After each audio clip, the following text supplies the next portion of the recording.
Okay. Welcome to an Optimus Solutions technical webinar. Today we will be talking about DATscan, which is an engineering code alignment survey.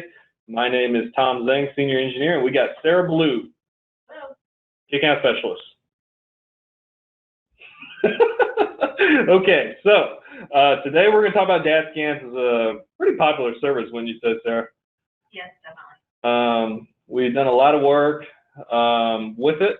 We're going to go ahead and explain some of the details of it, and we'll move on from there. So DATscan explained. Okay, so just to give everyone some background, this service is an Optimus Solutions industrial kiln and dryer service combined. We've learned that we combine both our infrastructures with the personnel that we have and the people involved. It will become a more enhanced service. So, before we start, what is a DATscan? So what a DATscan is an engineered code alignment survey.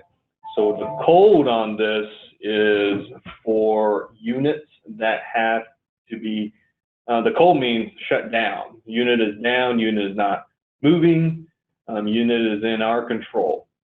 And in the measures, and these measures we'll go through in the next, after we explain, we'll go through all the details of all the measures. Time roller coordinates, base level, if it's, tilted to a certain point, so settlement, slopes, system slope, roller slope, base slope, centerline of the roller compared to the base centers, and roller SKUs. There's a lot of different coordinates, a lot of different measures, which is why each of them have their own slide with pictures, which is a lot easier to visualize. And then a brief inspection at the end of the DATscan. Why? Generally, when you do surveys, whether our other services, kiln axis survey, is to understand the general health of the unit. This in particular, you'll see the unit wall is down. I would say this is a more popular service for your two-pier units, especially something that can be shut down relatively quickly, so your dryers versus a kiln, which takes a couple of days. If you do have a kiln that's already down, this is excellent to get more data compared to kiln axis survey in terms of just your overall geometries. Again, once we get that information, we will then make recommendations on adjustments that need to be made or any repair work that need to be made. And this you can either use when it's down during the shutdown if you're already in one, or something later. DATscan is our new engineered code alignment survey. Process. Okay, so in our DATscan process, we will define the problem with the customer. So Sarah and I will typically have a phone call with a customer. I would say there's almost always some semantic discussion that we'll have, trying to define what a customer wants. When you say, hey, I just need you to do an alignment for us, is a very common phrase, and it's like, okay, why?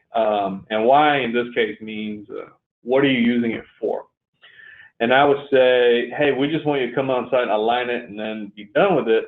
Most of the time that means a float, which is to skew the unit so that the units will balance on the roller SKUs to get the unit to move barely off the downhill thrust roller.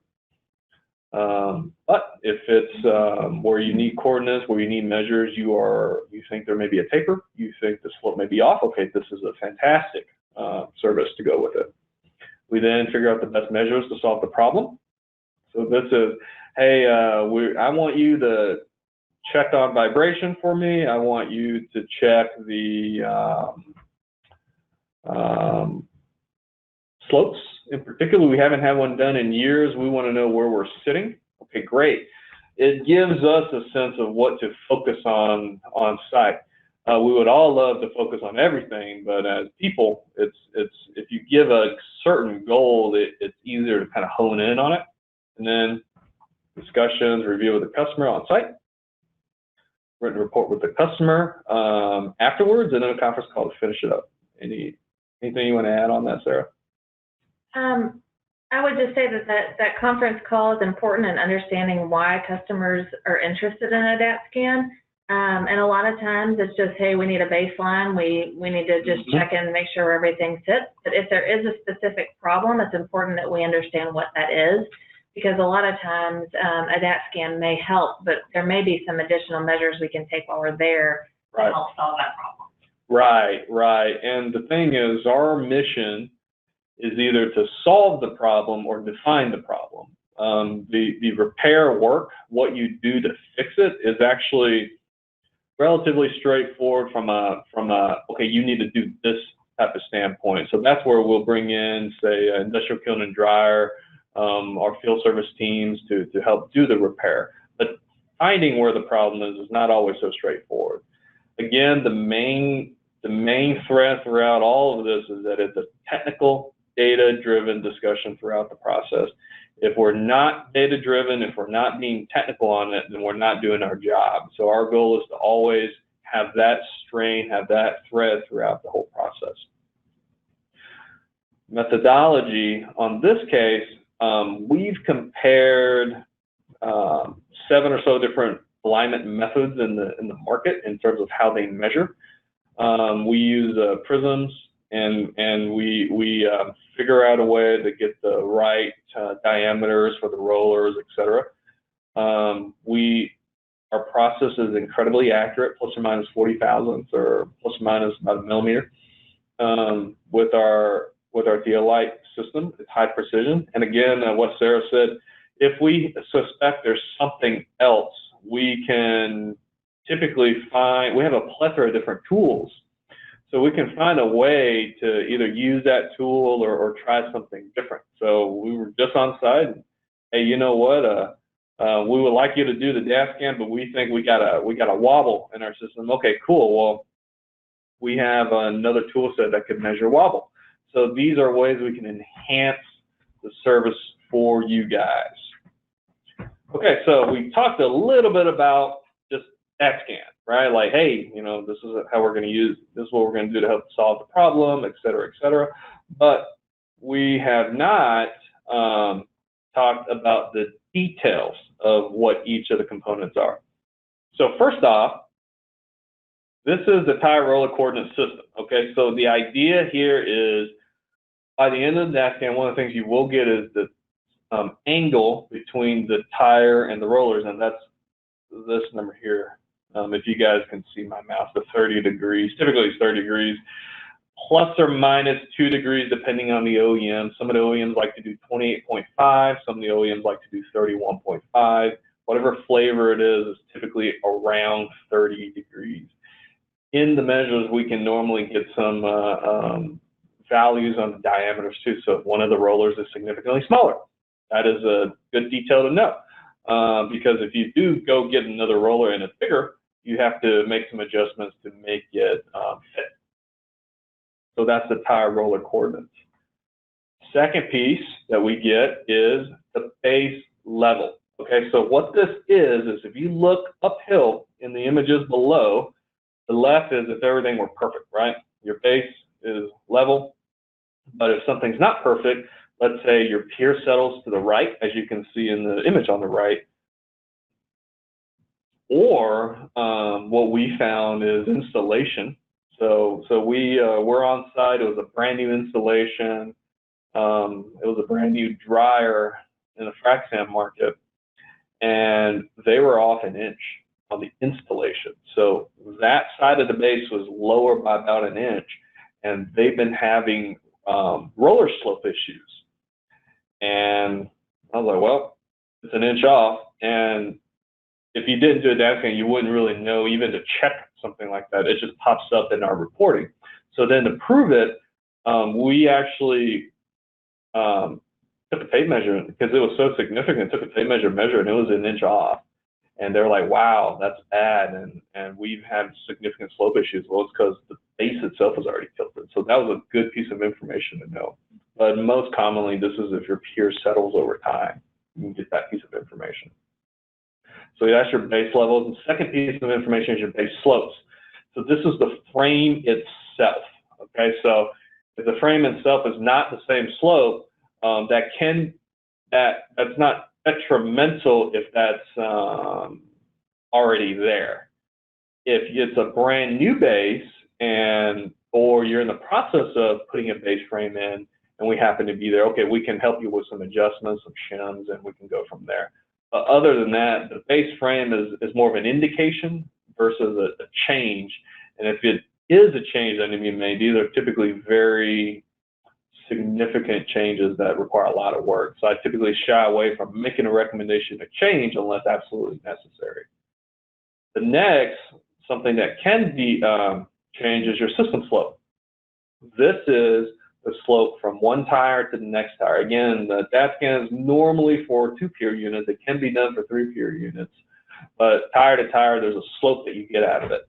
So this is your what I call your OEM slope. You want it to be 1/2 inch per foot or 1/4 inch per foot, whatever the OEM number is, or percentage or gradient, we could do whatever.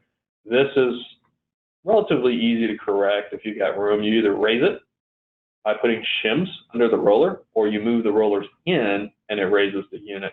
Again, we try to keep in line with that 30 degrees that you saw a few slides ago. So why is it important to know slope? So for slope, if your slope was off, so we're going to go back a little bit. Okay, so this is your base slope, okay? Actually, I want to go to the roller slope a little bit. Let's see, this is, okay, so this is your roller slope. You just saw the system slope. So let's say the system slope was 1/2 inch per foot. And this roller slope, compared to this little gray, this is your system slope, this is your tire, is more aggressive at 3/4 of an inch. Typically, you're not going to see it that significant, but let's entertain that thought. This right here will have significantly more contact than this right here. So on the uphill side of the roller, it'll be significantly more contact than the tire. Well, that is going to accelerate the wear. That will either wear your tire or your roller or both. And then you'll grind, and then it comes back, and then you effectively decrease the life of the tires and the rollers. And in some cases, I think in one of our previous webinars, we talked about the load study, and there's a significant decrease in the tire thickness. And then that creates additional pressures that are not necessary, and then you have failure. You continue to perform the same service over and over again with the same result. Yes. So DATscan is a way to try to get you out of that loop, because that's a relatively expensive loop that doesn't necessarily solve the problem. Okay. So while we're here, so we talked about the system slope. This is a roller slope. This is something you can also change. With the roller slope, there's a certain amount of shims you could put on the downhill or the uphill side to change that slope. So on this case, I would put shims here on the downhill side to try to correct it to match the system slope. Or you change the system slope to match that slope, depending on whichever one's the OEM. Now you don't have the OEM standard available. If there's not the OEM standard available, we go with as is. So let's say the OEM standard is 0.55, but you don't know that, and we measure it as 0.5. Well, if your rollers are about 0.5 and your base is about 0.5, we leave it as is because it's better to have the same slope than different slopes. So that's why. The only reason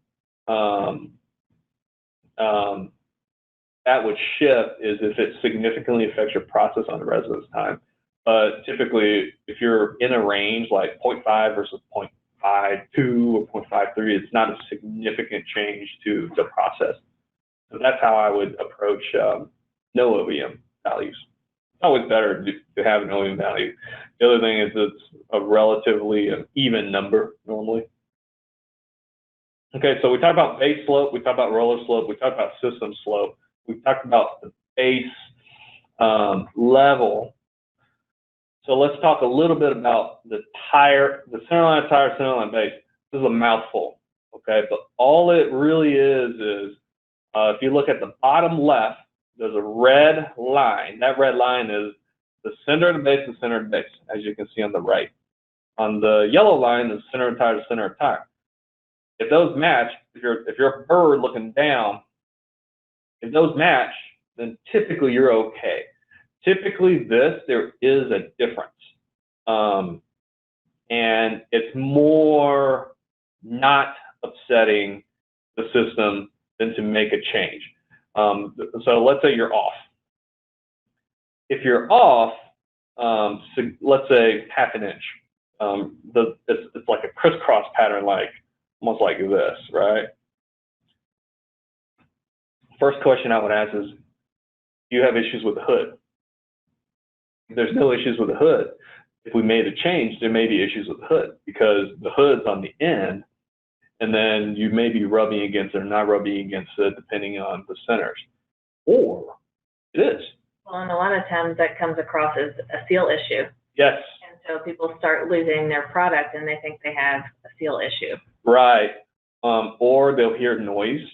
Sometimes we hear these screeching noise every once in a while, and then you look and it's already worn off, either the seal or the hood. So this is an indication to help us see A, if the installation was set, or B, the alignment to the hood, and even the gear. Because if we move, I mean, half inch is a significant move. If we move it back a half inch, does that affect the gear? Does that affect the engagement between the pinion and the gear? This is why we rather not make a move, have the discussion with the customer, and make sure everyone's on the same page, and then proceed, because these are very consequential things that would happen. That being said, maybe talk about how we prefer that this be a survey where we have the time to develop the report, give the customers the numbers, right, and then have that discussion before any changes are made. Right. A DATscan is a data scan. Okay, it's here to get data. It's here to do a survey. Here to figure out and get information in the hands of the customer. We're trying to arm you with information and make the best decision you can make. And part of making the best decision is have data. When you have data, you can then make a smarter decision moving forward. If you want us to do this and make moves and correct it while we're there, it's normally if it's not a significant thing. If it's a significant thing, the likelihood of us causing damage by making a significant change versus when you're down and it's planned, and if there's any errors or anything weird that the system does, you have a chance to correct it. That's why we prefer us have the data, understand where everything's at, and then move from there. Well, and a lot of times it's more involved than just making a float adjustment. If they need grinding, there's no sense in making the float adjustment now if they need to come in and grind later. Right. And the thing is, normally if it's an emergency and you've destroyed the thrust roller, the first thing is go ahead and get a float. Get an IKD on site, get a float, get it where you don't damage that. But that may tell you something else is happening. And this is like an X-ray or an MRI on your system to figure out what are some of the potential pitfalls you have. So yeah, a DATscan is a survey. It is not we are not normally physically aligning the system. So speaking of floats, one of the things we can get out of this measurement is SKUs.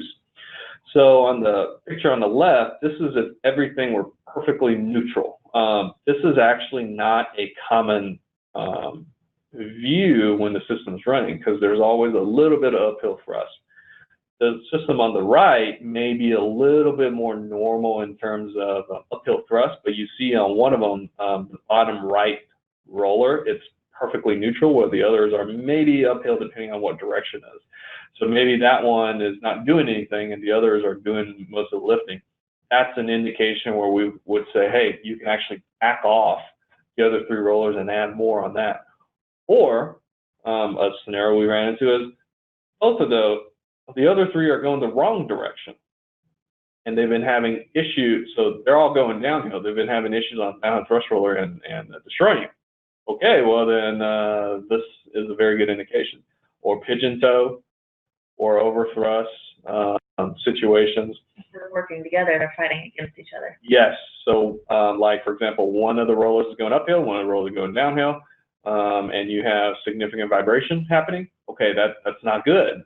This is where you can have certain wear marks that we can look for. The other thing is it's a good check.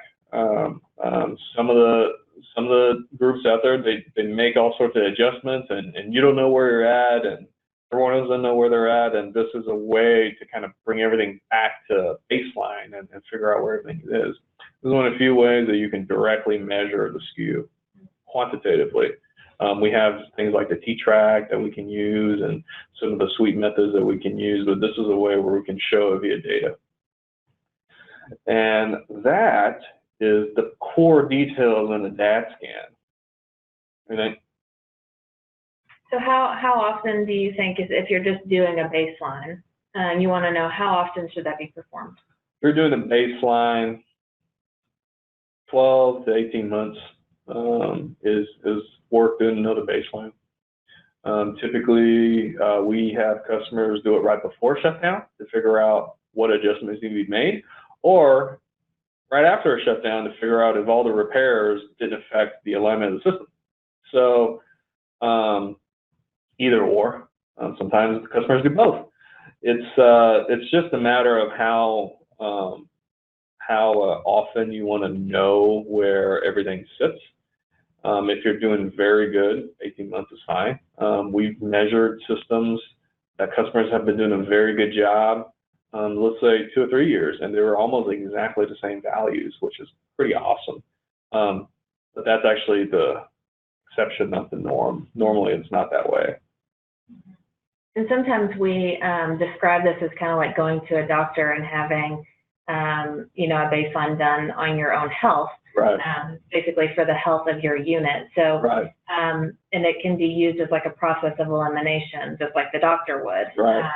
So if you're having symptoms and you're having problems, and we do a DATscan, and your slope's right, and your SKUs are right, and everything looks good, then we know it's time to move on to the next. Right, right. Hey, one thing is vibration. We ran into vibration. Hey, so you know what? Let's look at a DATscan and see if everything's good. Well, I did one a year or so ago where the slope was good. The slope of the tires, the slope of the rollers, the slope of the base were good.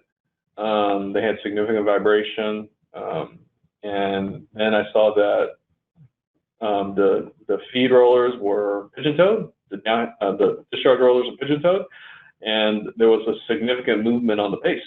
So it was a SKU issue, and that's all it took to help with that. But then, as we were on site, we noticed that there was a significant lubrication on the drive. So and to the point where it could be loosening the tier. So these are things where, as we're working through it, we're going to try to figure out what we could do to best solve your problem, or eliminate symptoms, or eliminate, like you said, Sarah, process elimination.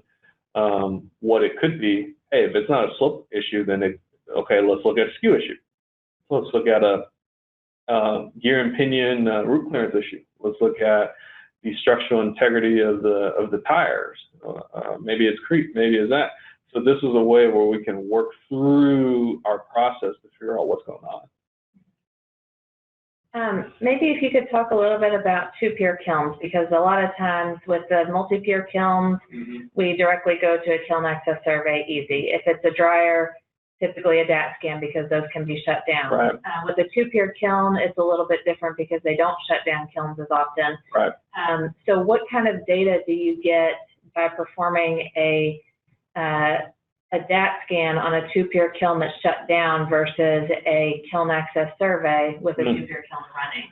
So one of the things you'll get in the DATscan is your roller slopes and your base slopes. Those are typically standard things. Not as standard on the kiln access survey, because the more detrimental part is the alignment between amongst the tires, the 3 tires and more. So if you use a kiln access survey, you don't always get access to the rollers because of the guards, and also just because it's moving. And the way we do the measure in the DATscan is it's not as easy or as accurate to do while it's moving on the rollers. So on the rollers, you will actually get more information on the DATscan, SKUs, slope, the bases on the DATscan than the kiln axis survey. On the kiln axis survey, you'll mainly get the slope, but you'll get more information, for example, like on your ovalities and your crews because the unit's moving. So there's a plus and minus to it.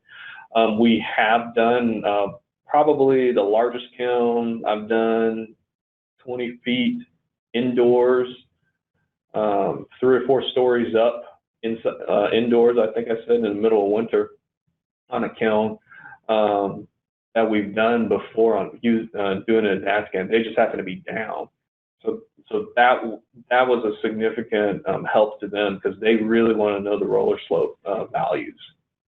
So if you got a 2-pier kiln, it's worth having a discussion on which service to use, and we don't mind altering the services to help meet your needs.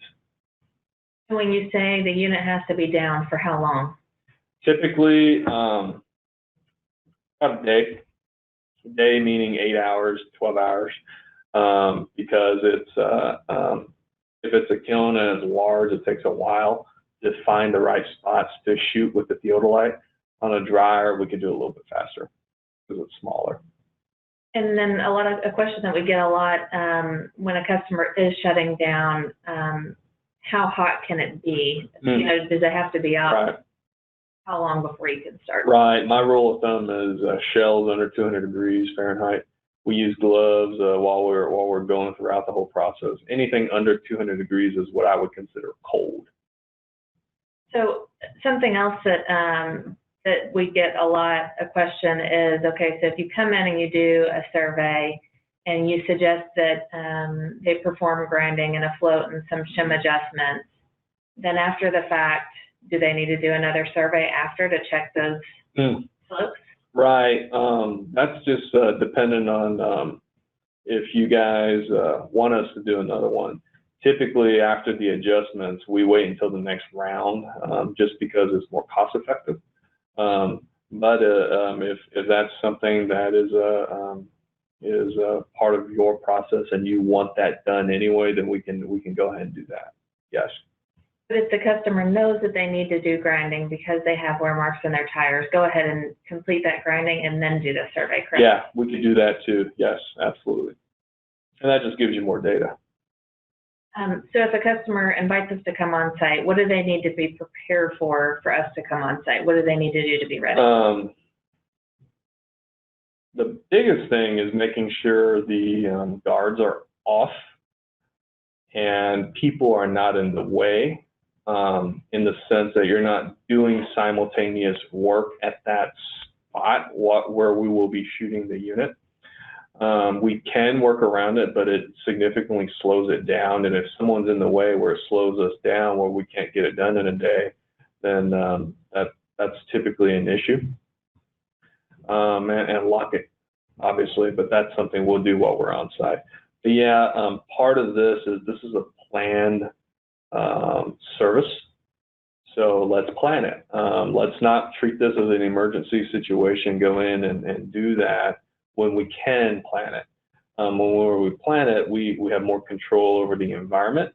There's a reason to have the accuracy plus or minus 40 thousandths. It's there so that you get the best information you can get.